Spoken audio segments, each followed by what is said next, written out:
All right, we good to go? All right. Oh, I butchered it. Oh, there we go, much better. Good tone with that one. All right, guys, what's up? We're back here at Athletic Factor. This is where we were training quads in the last video.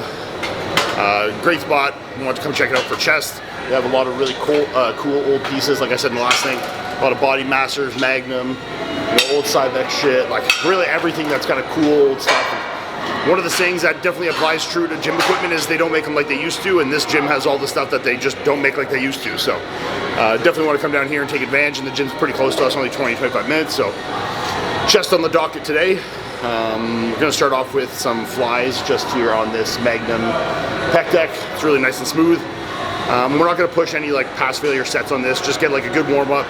Bring the sets to failure, but no like assisted stuff. Save that for the pressing, and don't kill ourselves on the first initial fly. But get shoulders warmed up, get everything, the pecs warmed up. So we'll get in here, get a couple sets in, and then head on to some pressing. So we'll catch you soon.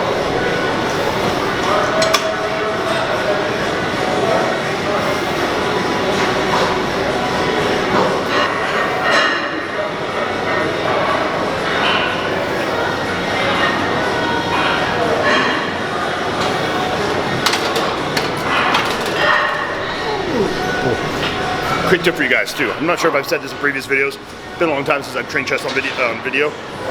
With any flying, you see guys do this and it fucking drives me nuts. Flying like this. Like this is doing nothing. Now think of when you do this and now put your arm straight and move it across your chest. You'll feel contract differently right away. So when you're doing your flies, it's okay to bring your elbows back in a bent position. That's great. That's still the same tension. You're not putting too much on an exposed bicep. But then as you come forward, you're trying to touch the insides of your elbows together. So back. Elbows, not hands. Did I say hands? No, I'm saying as a tip. Yeah. Elbows, not hands. Don't worry about your hands touching. You're trying to touch the insides of your arms. And you can feel it right away. Go like this or go like this.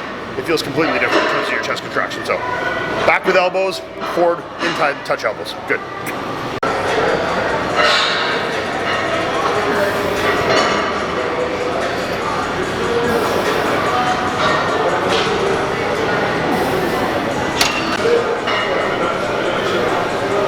Come on. Let's go, get in it. Good. Come on.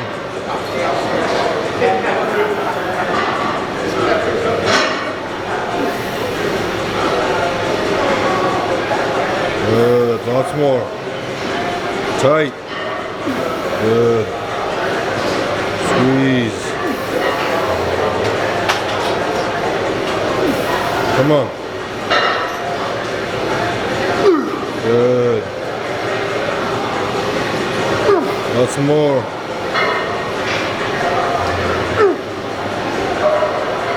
Squeeze. And again. Good. Tight in. Come on, finish. Squeeze.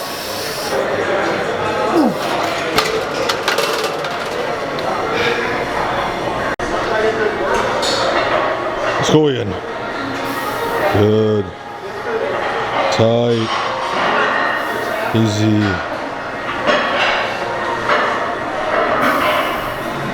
Come on. Good.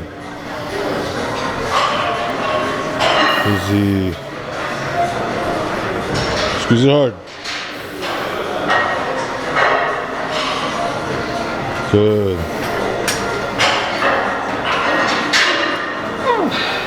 Lots more, come on. Good.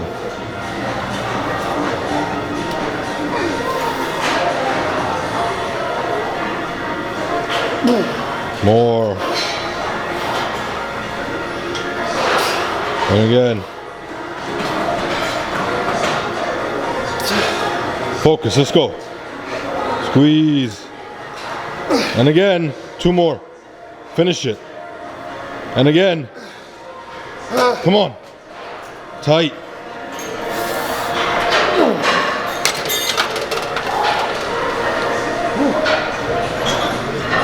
Okay. All right, couple sets there. We did 2 sets. I did the full stack for 15, I think, and then back down a little bit, about the same reps. It's actually a really, really nice fly. Really nice and smooth. Feels good. One thing you guys notice too, maybe you'll notice, maybe you wouldn't, I don't know, but I'll say it anyways. Almost every single exercise I do for chest is machine or cable based. I do almost no dumbbell or barbell movements anymore. You know, my chest being something I really have tried for a long time to really bring up. You know, machines, especially machines that converge, you know, chest presses that come inwards in their angle. Fly machines, obviously, I mean, they're all kind of machines with flies, but I think everyone can agree that a pec deck or a cable fly is going to be superior to a dumbbell fly where you're losing tension, you know, halfway through the movement. So that's kind of a clear one. But for pressing, yeah, I really do all my exercises now on machines, and that's just tension over everything. I want smooth, continual tension throughout the movement, and I want to be able to really focus on the peak contraction of that movement, which I find with dumbbells and barbells a little more difficult for me. For advanced lifters. For advanced lifters, and this is for speaking only for myself. Look, there's tons of guys out there with phenomenal fucking chests who built that completely doing dumbbell pressing, barbell pressing. Like you. Like you. No, I didn't build anything. Well, you build up your strength and your foundation from free weight movements. Yeah, exactly. So I got very strong doing free weight movements, and then I use that strength to apply onto the machines through a scale of, you know, rep ranges, right?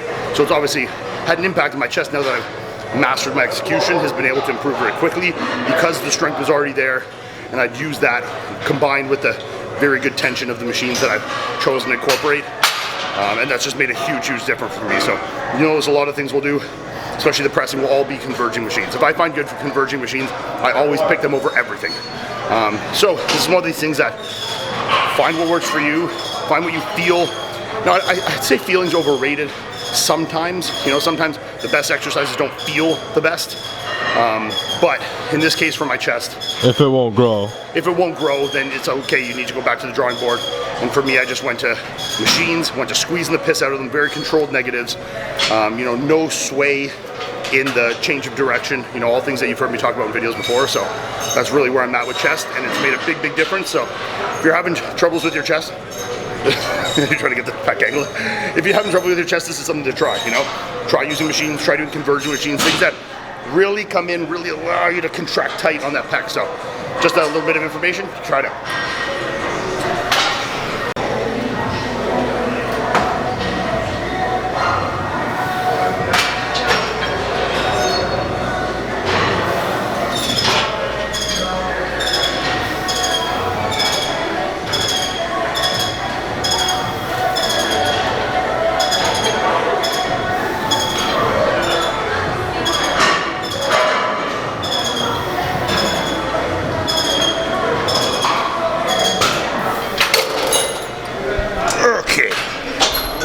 Move on to this Magnum piece, Magnum chest press sometime. It's an incline press, I guess. Somewhat of a converging incline press of some sort. We saw a guy using it when we were here training legs. It looked really nice, it feels really nice. The grips are a little bit narrow, but it's okay. It works good if you're right on the outside, it feels nice. And if you're small. Huh? And if you're small like me. Yeah, if you're small. But we're gonna work up here. That was 150, as that goes to like 300 or so. So we'll just kind of start working up from there, you know, in 50-pound, 100-pound increments or something, 50-pound. Kind of do some jumps up to a top set. We'll probably end up maxing this thing out, get a top set there, and then we'll do a back off set with some kind of intensifier, I believe, on this one. So get into it. Come on. Tight.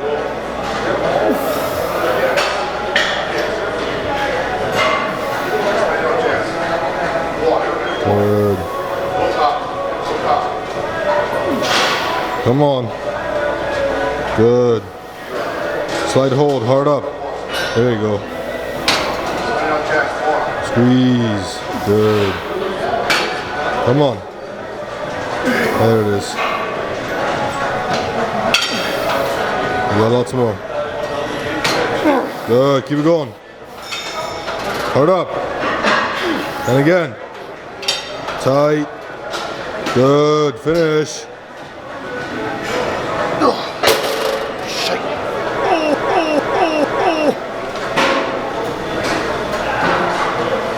It's heavy. It's tight, come on. Good. Use it up. Good.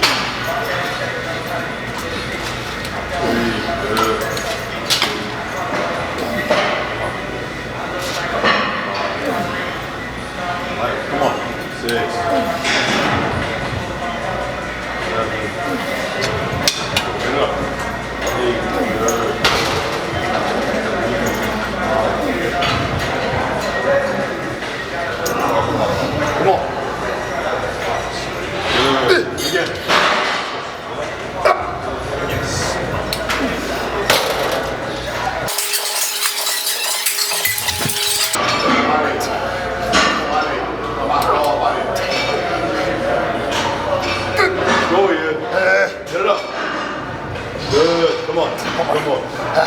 He's up.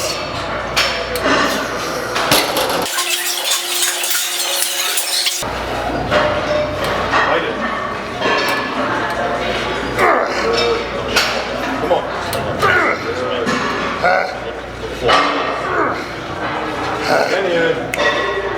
Come on. Put it up.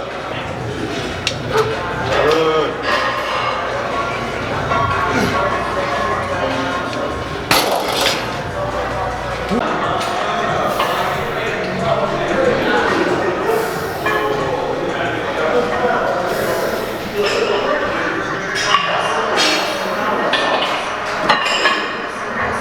Okay, guys. Finished up on that Magnum incline press thing. Top set of 12-ish. And then did a rest pause, double rest, two rest pauses. Dropped from 300 on the top, 250 on the second. Did 12, left a couple in the tank, like maybe 2 to 3 in the tank. And then did rest 15 seconds, go again to a failure, got like 6 to 8. Rest again 15 seconds, go again to a failure with a couple assisted from Mark. So finished up there. Now we're headed to, I don't know what this is. I think it may be a decline. Mark thinks it's kind of decline. It's wide. I haven't been on it yet. ISO wide chest. It's a little low, but it kind of scoops up a little bit. It's nice and wide. It converges really well. The contraction feels really good. So we're going to start here, see how it feels. Start with 2 plates. We'll work up to probably 4, 5, 6. Who knows? See how it goes, and we'll see you there. Let's go. Get tight, come on. Hard up. Easy. Lots of reps.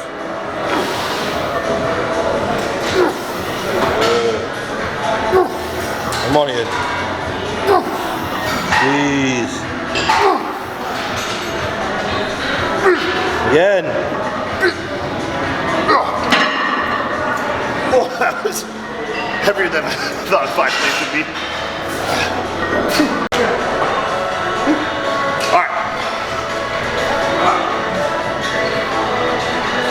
All right, so we did the top set with 5.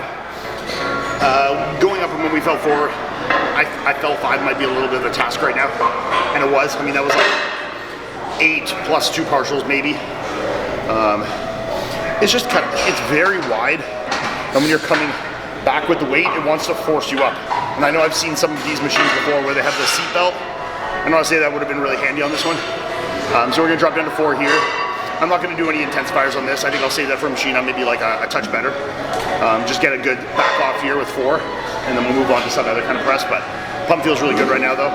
The machine does feel great on your chest, but like Mark just said off camera, it is hard to feel good in exercise, like on the targeted muscles, when you don't feel situated and comfortable everywhere else.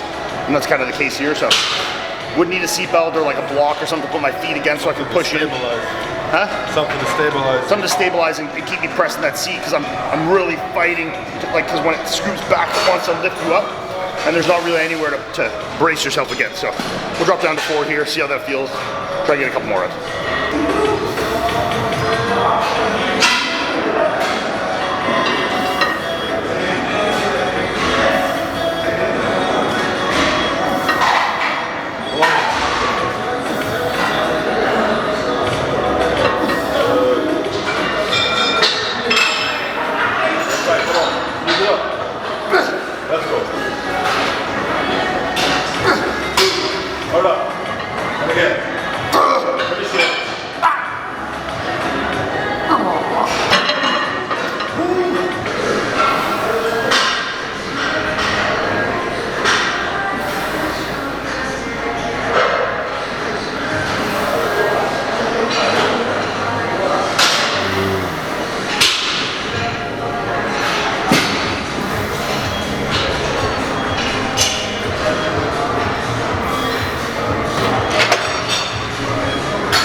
We saw this wild contraption sitting over here. It's an old Hoist piece of some kind. They call it a multi-chest dual 300. That's a good 90s name for you. It's literally like a free motion chest press. Like it moves all sorts of ways, so it's like feels like kind of like dumbbells, or I think if you watch the shoulder and chest training we did at the new Powerhouse. They had an old Cybex. It wasn't old, I don't think. That was a newer piece, right? A newer Cybex that was kind of free motion like this as well. This one's better. But you're here. What? This one's better. What? This one's better. This one's better for sure. Yeah. It feels very nice. But you definitely have to go nice and slow and control it because it does want to get a little squirrely on you, especially as the weight loads get heavier. So, but you see a piece like this at a gym, like you gotta try her out, right? So we're gonna hit a set or two on here. I don't know how heavy we're gonna get. I mean, we've never done this machine before. For all we know, the full stack could be like Brian Shaw level shit, so I have no clue. But we're gonna try and get some sets in. We'll catch you soon. Thought too. Okay. Just a thought too. Maybe I'm not sure if anyone will say this, but regarding the conversation of using only machines, I know there's the semi-popular maybe opinion of using free weights for the stabilizers because the stabilizers will help in regards to hypertrophy, which is completely false. Will they help train your stabilizers? Yes. The stabilizer muscles, whatever they might be, have any impact or regard into hypertrophy-based training? Absolutely not. Tension is king. That's all that matters. Tension on the muscle is literally all that matters. So when you're talking about stabilizers, stabilizing things, if anything, you might in some cases be detracting from the amount of tension you could put on the key muscle. So if you feel it's detracting in that case, then a machine might be the better option for you. And that was kind of in my case. So don't get too stuck into this, mentality of I need to do barbells and dumbbells because they're like, hardcore and old school and you got to train your stabilizers and all this stuff. That's nonsense. If you want to do functional training because you're playing a sport or something which requires some stabilization, maybe, but the stabilization is only pertinent within regards to what you're going to be applying it to. So like doing a bench press or a dumbbell press, let's say, the stabilizers versus like if you're using it and you're playing football, like there's no carryover in that stabilization for that. And that you'd be better to get on like one of those hammer strength, machines where you can just fucking just like poof, poof, that's gonna be a lot better than trying to stabilize dumbbells in my opinion. So just a thought.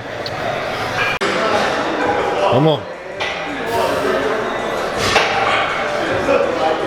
Good. Come on.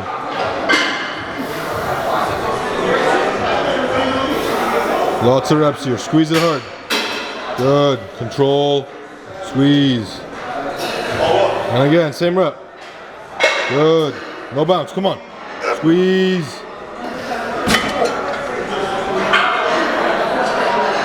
I tried the full stack. It's okay. I got 8. Come on. Good. Squeeze.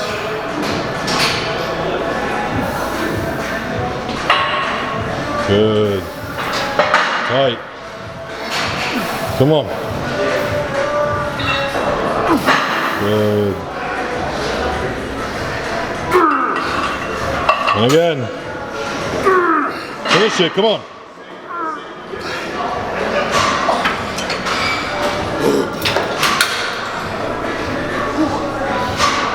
Okay, it didn't feel too bad at like 11, 12 on our way up. So I was like, I could do the full stack, but the full stack was like a hard 8 that felt a little sloppy-ish on the contraction. So no for next time, but I did back down to 12 there for the second set. That felt a lot better. But yeah, just did 2 sets there, top set back off, nothing too crazy. We'll probably get one more movement in, either a fly or a dip, haven't decided yet. Probably a dip. And that'll be it for today. Catch you there.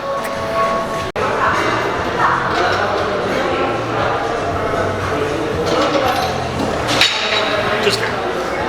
Alright. Decided to finish with a dip. My hair is just wild here.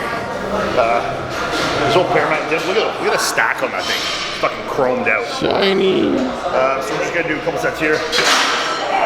For a dip like this, obviously if you're trying to use chest and not triceps, this movement is absolutely phenomenal for both, but there's a difference. If you're doing it for chest, you want to stay leaned over, keeping the weight over the chest.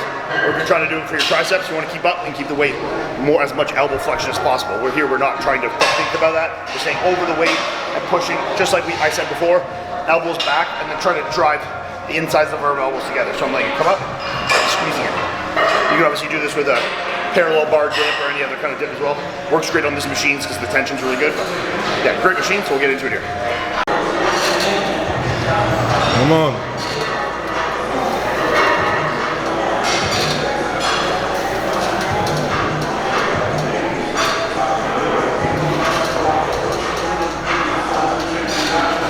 Good. Good squeeze, come on.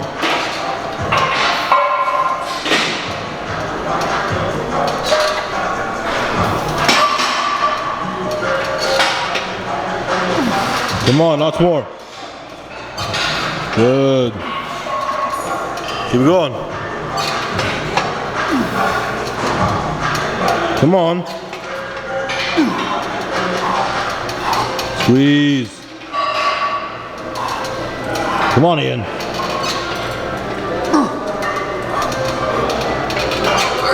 Again.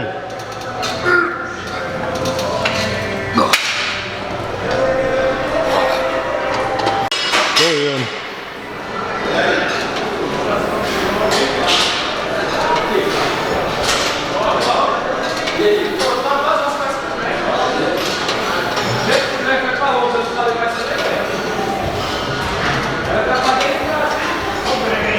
Go, focus.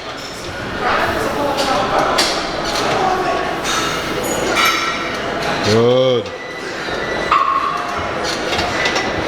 Come on, finish it. All the way.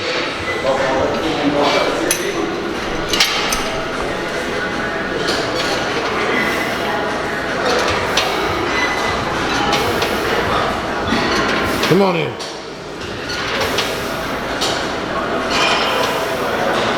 Good.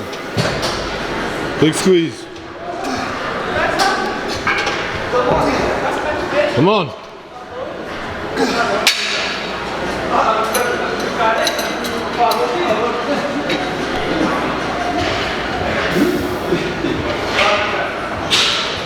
Good. Come on, squeeze the chest. Let's go. Good. Bring the shoulders down. Come on. Squeeze. Good. You got more. Focus in. Good. Slow power down. Good. Squeeze it. Come on, you got two more. And again. Slow, control, squeeze, finish.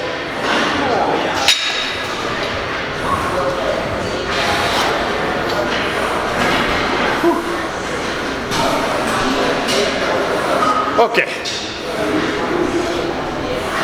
There we go. Oh, pathetic. Oh, hear that? I don't know if the cameras pick up that bass difference, but all right. So just finish up on the dip there. This pair of my dips actually pretty nice. Did a top set there, like 12 to 15. Dropped the weight a touch, and then did a double drop on there. This one, I'm just really focusing on just staying over it and just really fucking trying to squeeze the piss out of my chest there. So feels really good. Chest feels pretty fucking fried now, so I think that's a wrap for today. Just to recap, because for some reason I've been in the habit of doing this. Back deck, fly, 2 sets. Top set, back off, no intensifiers. Then we did the Magnum Incline converging press, top set, and then we did a back off with a rest pause, double rest pause.